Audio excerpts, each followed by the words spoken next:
I'm George Lang, and this is Static. My guest today, CPlus, derives a lot of his style from early 70s soul greats like Stevie Wonder and all-time classics like Ray Charles.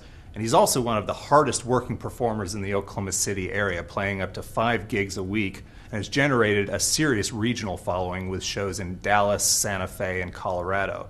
He's currently working on a new album at Analog 2.0 Studios here in Oklahoma City. This is CPlus.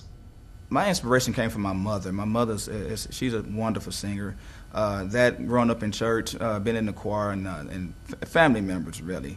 You know, you sing gospel, you sing it for a reason. You know, you sing it to make yourself feel good, and you believe in it.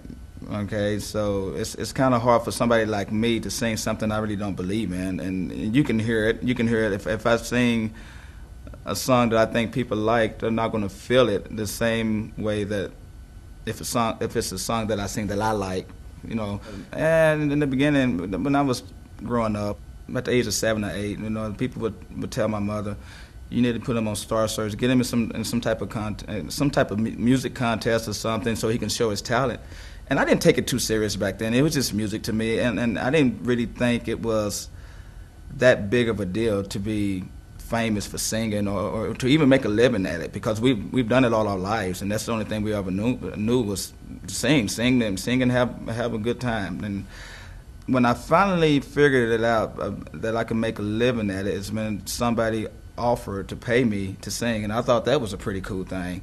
I guess when you can do it and love it first, the money will come. That's just kind of how I look at it, and that's the way it's been with me.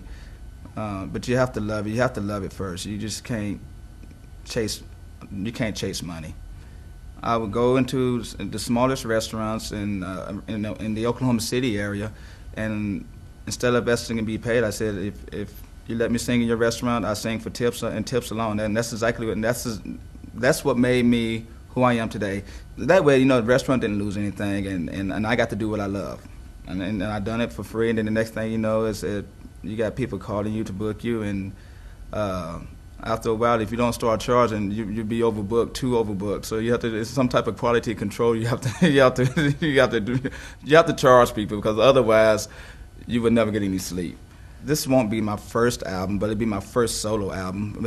And Brad, whom I'm working with, really believes in it. But we're going back to the Motown days, to where music was real music. You know, it's not so much of being a lot of studio cover-up, studio work and things like that. We're actually taking it back to real music with the roll, and you got the live drummer, and we want the soul. That's what we're trying to produce, is an album with a lot of soul and a lot of heart.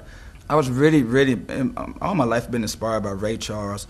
Just an amazing guy. I mean, just everything from his voice to his skills and his everything about Ray Charles. It's just been wonderful.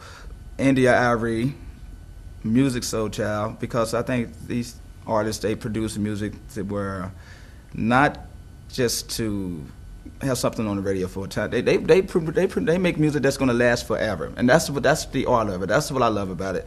You know, the people that can actually create that longevity, you know, through music that you can listen to 20, 30 years from now, and you're still going to love it just like you bought the album yesterday.